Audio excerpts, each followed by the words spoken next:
ఏపీలో అధికార పార్టీ ఎమ్మెల్యేలే ఆ ప్రభుత్వాన్ని ముంచే పరిస్థితి వచ్చిందా? ఎన్నికల్లో ఖర్చు పెట్టిన డబ్బులు రాబట్టుకోవాలని చూస్తున్నారా? ఎమ్మెల్యేలకు పదే పదే బాబు వార్నింగ్ ఇస్తున్నా మారడం లేదా? సరిదిద్దుకోకపోతే ఏం జరగబోతుందా చంద్రబాబు ముందే చెప్పేశారా? ఈ ప్రశ్నలకు అవును అనే సమాధానాలు వినిపిస్తున్నాయి. దీనిపై మరింత విశ్లేషణ మా మేనేజింగ్ డైరెక్టర్ రాజేంద్ర అందిస్తారు. కూటమి ప్రభుత్వంలో ఉన్న ప్రజాప్రతినిధులందరూ ఇవాళ బాధ్యతగా ఉన్నారా? ఆయా నియోజకవర్గాల్లో స్వార్థం లేకుండా, అవినీతి కనపడకుండా తీసుకున్నటువంటి ప్రభుత్వ నిర్ణయాలను తూచా తప్పకుండా పాటిస్తున్నటువంటి పరిస్థితి ఉన్నదా? కొంత అనుమానమే. రాజకీయాల్లో అవినీతి లేకుండా ఎలా ఎలా కుదురుతుంది అని అడిగే ప్రజాప్రతినిధులు ఉన్నారు. అలాగే చాలామంది సామాజికవేత్తలు కూడా ఉన్నారు. కారణం ఒకటే, ఒక ఎమ్మెల్యే కావాలి అనంటే ఆంధ్రప్రదేశ్లో, తెలంగాణలో ఎంత ఖర్చు పెట్టాలి? అందరి అంచనాలు గమ్మత్తుగా 50 కోట్ల దగ్గరికే వచ్చి ఆగుతుంది. మేబీ కొన్ని నియోజకవర్గాల్లో 5-10 కోట్ల తేడా ఉందేమో, అది పెరగొచ్చు తరగొచ్చు. కొన్ని నియోజకవర్గాల్లో అయితే 100 కోట్ల దాకా ఖర్చు పెట్టినటువంటి పరిస్థితి ఉన్నది. 100 కోట్లకు ఖర్చు పెట్టినటువంటి వాడు మంత్రి పదవి తీసుకోవడానికి పార్టీ ఫండ్ కూడా ఇచ్చే పరిస్థితి ఉంటుందిగా? అనుమానమా? ఇలాంటివి కూడా జరుగుతాయిగా. నాకు మంత్రి పదవి ఇస్తే 200-300 కోట్లు పార్టీకి ఇచ్చేస్తాను అని ఆ పార్టీ అధ్యక్షుల దగ్గర, ఆ పార్టీ నాయకుల దగ్గర ప్రపోజల్ పెడతారుగా. సో రాజకీయం ఎలా నడుస్తున్నది అన్న దాంట్లో మనకి తెలిసిన సత్యాన్ని మనం మాట్లాడకపోవటం, చర్చించకపోవటం పెద్ద నేరం అవుతుంది. 100% అది నేరం అవుతుంది. కారణం ఒకటే, 50 కోట్లు ఖర్చు పెట్టి ఎన్నికల్లో గెలిచిన వాడు ప్రజాసేవ కోసమే ప్రజాప్రతినిధిగా, ఎమ్మెల్యేగా వచ్చాడా? ఎంపీగా వస్తున్నారా? అవును, కేవలం ప్రజాసేవ కోసం మాత్రమే వస్తున్నారని ఎవరైనా చెబితే అది పచ్చి అబద్ధం. ఒకళ్ళిద్దరు ఏమైనా ఉన్నారేమో ఇవాళ ఉన్నటువంటి వ్యవస్థలో, ఆంధ్రప్రదేశ్ రాష్ట్రంలో కానీ, తెలంగాణలో కానీ. బట్ రాజకీయం అలా లేదు. అసలు వాళ్ళకి ఏ రాజకీయ నాయకుడు తీసుకున్నా, you just name anybody, I can tell the truth. ఎవరెవరికి ఉద్యమ స్వభావం ఉన్నది, ఎవరు ఎక్కడ జనం కోసం కష్టపడ్డారు, నిలబడ్డారు, ఒక్క లాఠీ దెబ్బైనా తిన్నటువంటి నాయకుడు మొత్తం క్యాబినెట్లో ఒక్కడుంటే మనం సలాం కొట్టాలి. చంద్రబాబు నాయుడు ఆయన వదిలేయండి, ఆయన అన్ని డక్కా మొక్కిలు తిన్నారు, జనం కోసమే బతికారు. అలాగే జనం అభివృద్ధి కోసం తపన పడ్డటువంటి one of the best leader. ఆయన వదిలేద్దాం. ఆ పార్టీలో ఉన్నటువంటి ఎమ్మెల్యేల మీద మాట్లాడదాం, మంత్రుల మీద మాట్లాడదాం. వాళ్ళ వ్యవహార శైలి కావచ్చు, వాళ్ళ భాష కావచ్చు, ఆఖరికి కొంతమంది డ్రెస్సింగ్ సెన్స్ కూడా మనం మాట్లాడవచ్చు. జనరల్గా ఒక విషయం మేము కూడా ఆలోచిస్తూ ఉంటాం.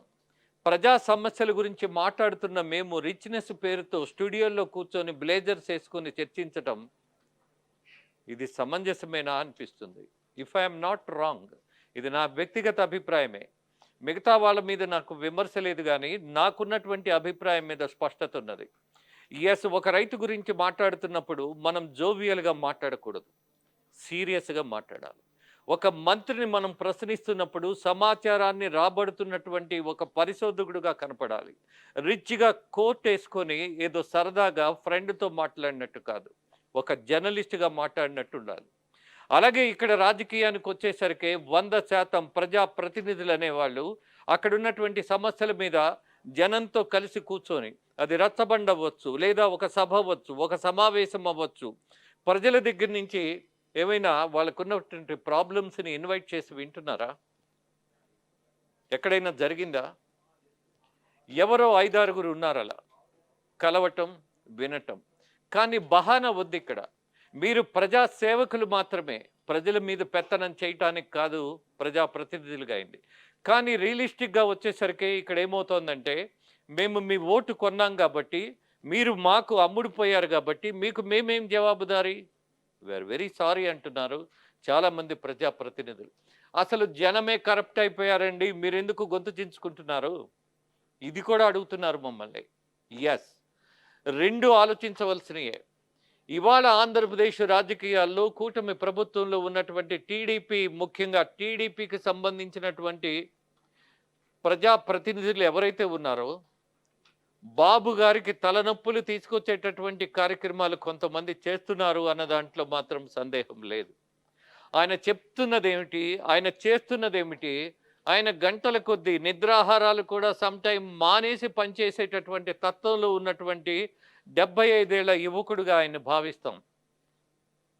ఆయన ఆహార వ్యవహారాలు కావచ్చు, ఆయన పనితీరు కావచ్చు, ఆయన కమిట్మెంట్ కావచ్చు. ఆ వయసులో ఇంత కష్టపడ్డం అనేది ఆయనకు అవసరమా అని కొంతమంది ప్రశ్నిస్తారు. కానీ జనం కోసం బతికేవాడు ఎప్పుడు తన కోసం బతకడు. జరిగేది ఇదే ఆయన విషయంలో. మరి ఆయన్ని అంత దగ్గరగా చూసేటటువంటి నాయకులు మంత్రులు అయిన తర్వాత ఎందుకు వివాదాల్లోకి వచ్చేశారు? అలాగే లిక్కర్ పాలసీ బాగోలేదని చాలామంది విమర్శలు చేశారు. ఎందుకని? అసలు క్యాడర్కి ఏ మాత్రం లిక్కర్కు సంబంధించినటువంటి లాభం అనేది జరగలే, ప్రయోజనం అనేది కుదరలా. మరి ఎందుకు ఇలా జనాలకి వదిలేశారు లిక్కర్ షాపులన్నీ అని? అందుకని ఏం చేశారు? చాలా చోట్ల లిక్కర్ వేలంలో పాట పాడుకొని లక్షలు ఖర్చు పెట్టి రిస్క్ చేసిన వాళ్ళని షాప్స్ కూడా ఓపెన్ చేయనివ్వకుండా అడ్డుపడినటువంటి ప్రజాప్రతినిధులు, ఎమ్మెల్యేలు ఉన్నారు. కొన్ని నియోజకవర్గాల్లో ఇప్పటికీ అదే సమస్య. అలాగే ల్యాండ్, శాండ్, మైన్ ఇవన్నీ ఉచితంగా వచ్చే ఆదాయ మార్గాలుగా మార్చుకున్నటువంటి నాయకులు కూడా ఉన్నారు.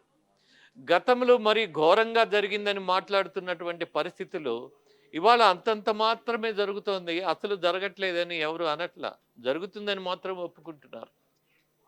మరి దీన్ని ఎలా తీసుకోవాలి? ఇవాళ కూటమి ప్రభుత్వం ముందు ఉన్నటువంటి బాధ్యత ఏంటి?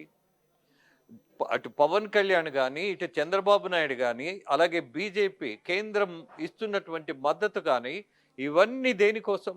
రాష్ట్రాభివృద్ధి కోసం. అలాగే అమరావతి నగర నిర్మాణం, పోలవరం, అలాగే ఎగ్జిక్యూటివ్ క్యాపిటల్గా ఉన్నటువంటి ప్రాంతాలలో మనము జనం కోసం కొన్ని వసతులు, అలాగే ఛాలెంజింగ్గా మరొక విషయం మనం మాట్లాడుకోవాలి. అమరావతి నగర నిర్మాణం అంటే it's not a small issue. ఈ ప్రపంచంలో ఎక్కడ వరద వచ్చినా కొన్ని సిటీస్ మునిగిపోతాయేమో, కానీ అమరావతి మునిగిపోదు. అమరావతి ముప్పు ప్రాంతం అన్నారు. దానికి ఒక మహిళ అమరావతి నుంచి ఛాలెంజ్ చేసింది, రారా నా మగడ, ఇది ముప్పు ప్రాంతం అయితే నా 3 ఎకరాలు నీకు రాసిస్తా అని. ఎస్, మరి ఇంతవరకు ఇవాళ హైదరాబాద్ నగరం మునిగిపోయింది, అలాగే ముంబై నగరం మునిగిపోయింది, మద్రాసు మునిగిపోయింది, మరి అమరావతి మునగల నిలబడే ఉంది. ఏం చేద్దాం? ఆలోచించండి.